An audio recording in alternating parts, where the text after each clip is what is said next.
Job এস্পিৰেণ্ট চেনেলটোলৈ পুনৰবাৰ আপোনালোকক স্বাগতম জনাইছোঁ। আজি মই আপোনালোকৰ কাৰণে এটা জব নটিফিকেশ্যন লৈ আহিছোঁ, যোনটো আমাৰ পাব্লিছ হৈছে আৰ আৰ বি ফালৰ পৰা, ৰেলৱে ৰিক্ৰুটমেণ্ট বৰ্ডৰ ফালৰ পৰা, গ্ৰেজুৱেট আৰু আণ্ডাৰ গ্ৰেজুৱেটৰ কাৰণে। তো ব'লক ভিডিঅ'টো আৰম্ভ কৰোঁ। এইখন হৈছে অফিচিয়েল নটিফিকেশ্যন। এই নটিফিকেশ্যন আপোনালোকে আৰ.আৰ.বি. গুৱাহাটী ৱেবছাইটটোত গৈ আপোনালোকে ডাউনলোড কৰি চাব পাৰে। তাতে আপোনালোকে এপ্লাই লিংকো পাই যাব। তাত লিংক কৰি আপোনালোকে এপ্লাই কৰিব পাৰে। তো ইয়াত ইম্পৰ্টেণ্ট কিছুমান বস্তু আছে, ডেটছ আছে, সেইবোৰ চাওঁ আহক ব'লক। ইয়াৰ ভিতৰত এইটো চাওক, ইম্পৰ্টেণ্ট ডেটছ হৈছে আপোনাৰ এমপ্লয়মেণ্ট নিউজৰ ডেট আহিছিলে আপোনাৰ 4/10/2025।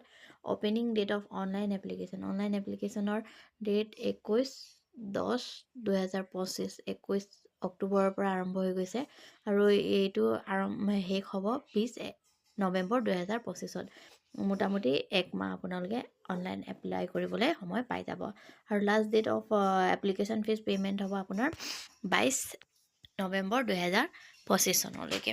ঠিক আছে। মডিফিকেশ্যন অফ আপোনালোকৰ যদি এপ্লাই কৰোঁতে কিবা ভুল হয়, তেতিয়াহ'লে আপোনালোকে এপ্লিকেশ্যনখন মডিফিকেশ্যন কৰিব পাই যাব। তাৰ কাৰণে আপোনালোকৰ ডেট আৰম্ভ হ'ব 23 নৱেম্বৰ 2025 পৰা 2 ডিচেম্বৰ 2025লৈকে। এইখিনি হৈছে ইম্পৰ্টেণ্ট ডেটছখিনি। তাৰপাছত চাওঁ আমি ইয়াত কি পোষ্ট আছে। ইয়াৰ পোষ্ট আছে আপোনালোকৰ পে' লেভেল 6ৰ পৰা আপোনাৰ 4লৈকে। চিফ কমাৰ্চিয়েল কাম টিকেট ছুপাৰভাইজাৰ আছে, যোনটোৰ মেডিকেল ষ্টেণ্ডাৰ্ড লাগিব আপোনাৰ B2 আৰু এজ হৈছে 18 পৰা 33 বছৰ। ইয়াৰ টোটেল অল অভাৰ ইণ্ডিয়াৰ ভিতৰতে আছে আপোনাৰ টোটেল ভেকেঞ্চি 161।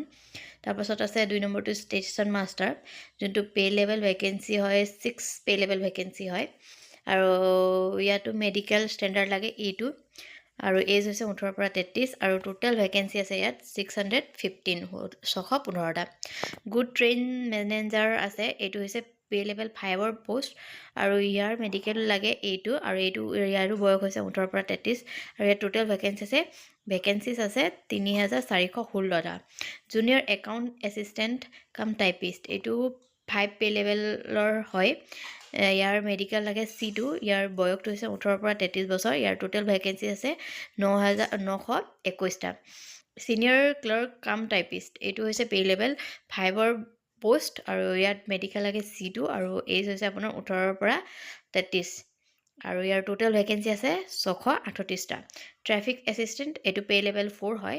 ইয়াৰ মেডিকেল লাগে আপোনাৰ A2 আৰু এজ হৈছে আপোনাৰ 18 পৰা আপোনাৰ 33 বছৰলৈকে আপুনি এপ্লাই কৰিব পাৰে। ইয়াৰ টোটেল ভেকেঞ্চি আছে 59টা আৰু grand total all over India এইবাৰ গ্ৰেজুৱেট লেভেলৰ কাৰণে মানে আপোনাৰ পোষ্ট আছে 5810টা আৰু ইয়াত ইম্পৰ্টেণ্ট ইনষ্ট্ৰাকশ্যন দিয়া আছে আপুনি কেনেকৈ এপ্লাই কৰিব, এলিজিবিলিটি কি হ'ব। তাৰপাছত ৰ'ব, ইয়াতে আপোনালোকক ইম্পৰ্টেণ্টখিনি দেখুৱাই দিওঁ মই।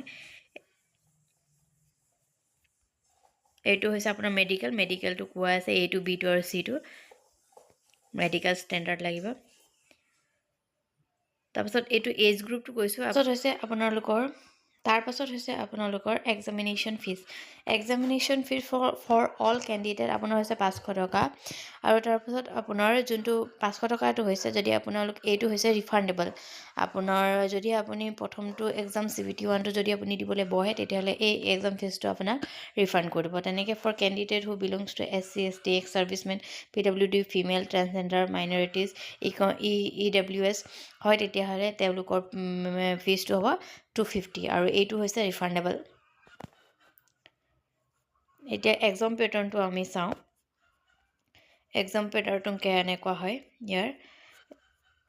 ইয়াৰ এক্সাম পেটাৰ্ণটো হৈছে 3টা ষ্টেপত হয়। প্ৰথমটো হৈছে CBT 1, ছেকেণ্ডটো CBT 2 আৰু 3 নম্বৰটো হৈছে আপোনাৰ স্কিল টেষ্ট, তাৰপাছতে DB হয়, তাৰপাছতে আপোনাৰ এপইণ্টমেণ্ট হয়।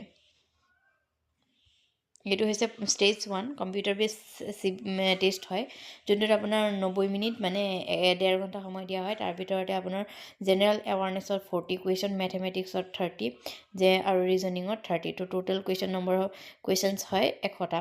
ইয়াৰ ওপৰতে আৰু কি হয়, ইয়াৰ নিগেটিভ মাৰ্কিং থাকে 1/3 আৰু এইটো আপুনি এই এক্সামটো আপুনি আছামিছতো দিব পাৰে, আছামিছত পেপাৰ আহিব পাৰে। যেতিয়া আপুনি এপ্লাই কৰিব তেতিয়া আপুনি কি কৰিব, আপোনাৰ লেংগুৱেজটো আছামিছ চিলেক্ট কৰিলে এই পেপাৰখন আপুনি আছামিছত দিব পাৰিব। আৰু তাৰপাছত ছেকেণ্ড ষ্টেজ হয় CBT। এইটোতো আপোনাৰ চিলেবাছ একে থাকে, বাছ ইয়াত কি হয়, প্ৰথমটো CBT 1ত আহিছিলে 100 মাৰ্ক, ইয়াত আহে আপোনাৰ 120 মাৰ্ক। আৰু এক্সাম ডিউৰেশ্যন একে থাকে 1.5 ঘণ্টাই। জেনেৰেল এৱাৰনেছ আহে ইয়াত 50, মেথমেটিক্স 35 আৰু ৰিজনিং 35, 120 মাৰ্কছ, 120 টোটেল কুৱেশ্যনছ হয়। আৰু ইয়াৰো নিগেটিভ মাৰ্কিং থাকে 1/3। আৰু 3 নম্বৰটো ষ্টেজ হৈছে আপোনাৰ স্কিল টেষ্ট, যোনটো আপোনাৰ কি হয়, টাইপিং টেষ্ট হয়। এইটো আপোনাক দিয়া আছে। গোটেইকেইটা পষ্টৰ কাৰণে আপুনি এপ্লাই কৰিলে প্ৰথমটো CBT 1 দিব লাগিব, কমন ফৰ অল পষ্ট হয়। আৰু ছেকেণ্ডটো কমন ফৰ অল হয়। তাৰপাছত স্কিল টেষ্ট, যোনটো পষ্ট ৱাইজ যিটো ৰিকুৱাৰ্ড হয় সেইটো দিব লাগিব। এইখিনিয়ে আছিলে। তো আপুনি এইটো এপ্লাই কৰিব। আৰু এইটোৱে আছিলে, ইয়াত আৰু ক'বলগীয়া মোৰ মতে একো নাই। তো থেংক ইউ ফৰ ৱাচিং।